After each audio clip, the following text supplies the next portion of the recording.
Simply dive into a box of Tetley, just like Sydney.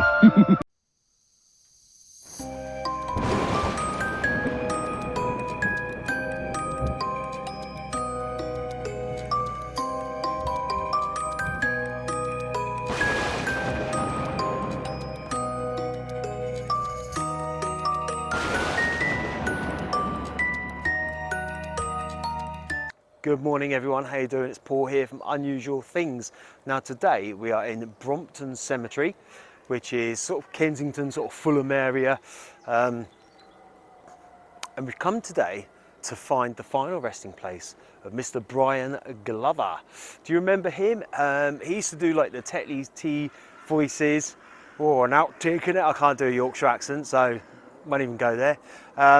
And he was just like a great character actor. He was in so many films as well. I'll tell you a bit more about him real soon.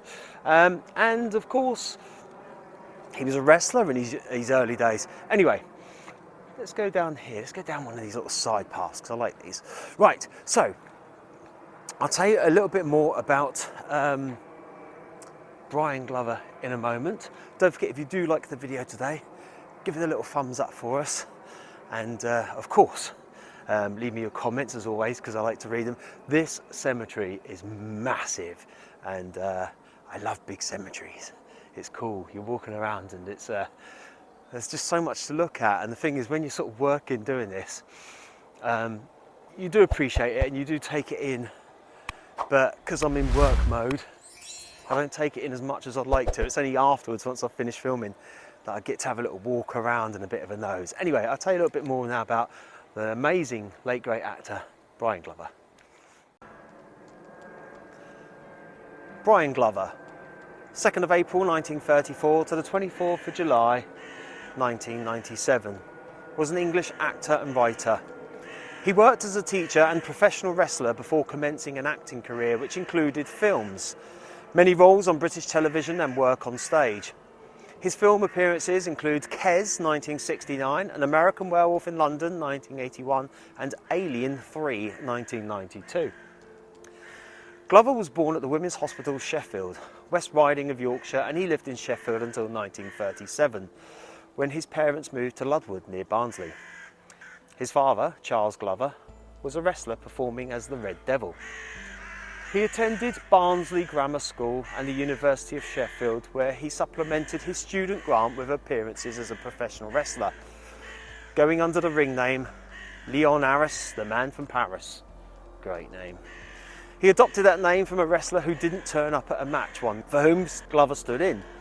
His wrestling style incorporated a lot of comedy, including catchphrases, "Ask on ref," and "Out about that then." The crows are out in force. Glover's first acting job came playing Mr. Sugden, the comically overbearing sports teacher in Ken Loach's film Kes, a job offered to him when Barry Hines, who wrote the film, suggested him to the director. Although untrained, Glover proved to be a skilled and flexible character actor, using techniques learnt during his wrestling career. His large, bold head, stocky build and distinctive voice with his Yorkshire accent gave him many roles as tough guys and criminals. He played Bottom in A Midsummer Night's Dream, BBC TV, 1981, and had a recurring role in the classic sitcom Porridge as dim-witted prison inmate Cyril Heslop, who was accused of being illiterate, utters the memorable line, "I read a book once." Green it was. He played Quillip in The Old Curiosity Shop and lent his voice to a number of animated characters, including the gaffer of the Tetley tea folk, in a long-running series of television advertisements for Tetley tea. The voice behind the advertising slogan, "Bread would now taken out for Allinson bread." I can't do that accent. And the voice of Big Pig, the mascot for the long-running Now That's What I Call Music album series, appearing on the TV adverts for Now 3, 4 and 5. He also appeared in An American Werewolf in London, The First Great Train Robbery, Jabberwocky, Alien 3, Leon the Pig Farmer, and as General Douglas in Bollywood hit 1942, A Love Story. He appeared 7 times in Play for Today, in 3 of them as part of reoccurring trio of Yorkshireman, The Fishing Party, Shakespeare or Bust, and 3 for the Fancy. Glover's performance in Kes led to parts at the Royal Court Theatre, London, notably in Lindsay Anderson's The Changing Room, 1971. A season with Britain's Royal Shakespeare Company followed, where his roles included Charles the Wrestler and, drawing on his wrestling experience, the Fighter Ranger in As You Like It, and a robust Peter in Romeo and Juliet. For the Royal National Theatre, he appeared in The Mysteries as God Creating the World with the help of a real forklift truck, St. Joan and Don Quixote. Film Brannigan, he claimed to have lost the only fight in his acting career, fighting John Wayne. His performance in The Mystery secured additional work in the commercial theatre. The Canterbury Tales West End was followed by a return to television and the Play for Today series, both as writer and performer, and in turn more screen roles. Glover wrote a horror-themed episode of Theatre Box called Death Angel, which aired in 1981. He went on to play Lug, the endearing rogue manservant to Albert Campion in the series Campion, and the role of a crook, Griffiths, in the Doctor Who story Attack of the Cybermen in 1985. In 1991, he starred in the second episode of Bottom in the episode Gas as a purity angry neighbour for Mr. Rottweiler. At the end of his life, he acted in John Godber's rugby league comedy Up and Under, 1998. He was also the voice of UNO upholstery TV adverts in 1995 and 1996. Glover also wrote over 20 plays and short films. In 1982, he was a guest presenter in Series 6 of Friday Night, Saturday Morning, a late-night BBC TV chat show. Glover was married twice, secondly to television producer Tara Prem, the daughter of TV actor Bakashi Prem, on the 2nd of October 1996. He had 2 children, one daughter from his first marriage and one from second marriage in September 1996. Glover developed a brain tumour and underwent an operation for it. The tumour was removed and it appeared he made a full recovery, but it returned in the summer of 1997. And Glover died in his sleep in a London hospital on the 24th of July 1997. He is buried at Brompton Cemetery in London on the 30th of July 1997. So there's all the information there on Brian Glover. What an amazing guy he was. Now this is one that I've been asked for by quite a few people. Now me being a film buff and all that sort of stuff, I love my films. I love, you know, especially things like American Werewolf and London and Alien and things like that. And I knew that he was in those, and I wasn't so sure whether he was that well known, but he obviously was, and he obviously is, in terms of the requests that I've had for me to come and see Brian's grave.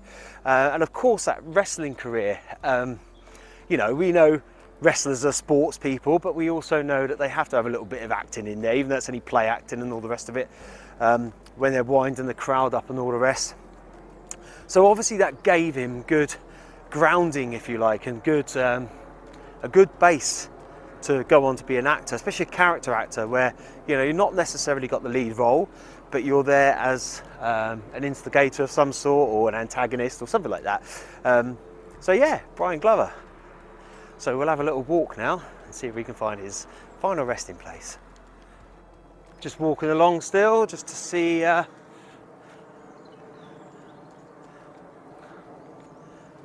if we can find Brian's grave.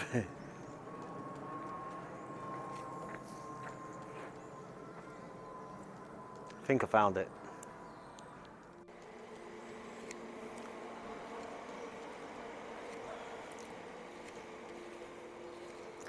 Oh, here we go.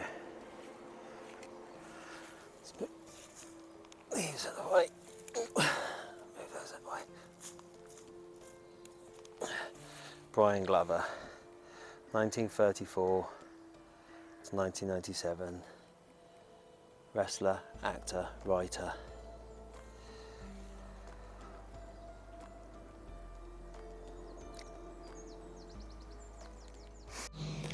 Hi everyone. Now usually I would sit at the grave and say thank you to Brian. I would touch the grave and just give him our gratitude really, and thank him for what he's done in the entertainment world. However, whilst I was filming this, my phone started to almost like spin round on the gimbal. It was really bizarre, and I was recording, but when I got back to my car, well, when I got home later on, I looked and that piece of film had disappeared. It was really bizarre. Not saying it's anything paranormal, but it's just something not normal. It was just really weird. However, I did thank him on behalf of all of us, as usual, and you know, I gave his headstone a little tap to show him our gratitude for his services to entertainment, wrestling, and film and TV, of course. But I just wanted to let you know anyway, because you might be thinking, well, where's that part of Paul's film gone? Because it's usually there. I will always remember Brian's performance in American Werewolf in London, where Jack and David go into the pub and they go outside, and I can't remember whether it's Rick, I know Rick Mayall's in that scene, but I can't remember whether it's Rick Mayall that talks to them outside. It's someone, and then Brian Glover appears in the background. He's like, "That's enough, that's enough," in his broad Yorkshire accent, because he obviously don't want the word getting around that there's a werewolf up there. And I always remember that so strongly and so fondly. That's enough! That's enough! But of course, like I said earlier on, we all grew up listening to the well, a lot of us British viewers, so apologies for anyone overseas that's watching. Yorkshire, no, sorry, Tetley tea bags, and it was Tetley, wasn't it? Yeah, PG was the chimps, wasn't it? Tetley was what Brian used to do, and yeah, and he used to be the governor. Brilliant, great voice, great, amazing voice. Anyway, Brian Glover, great actor. Please leave your comments down below if you remember anything about Brian, any of the TV shows, films he's been in. You know, he always had that nice smile on his face, but he always looked like he was going to give you a rollicking in the same breath, didn't he? Anyway, leave your comments down below, and yeah, hit thumbs up if you like it, subscribe if you haven't done so already, all the usual stuff, and I will see you all, maybe now, I've seen you now, that I will see you all on the next one. Take it easy.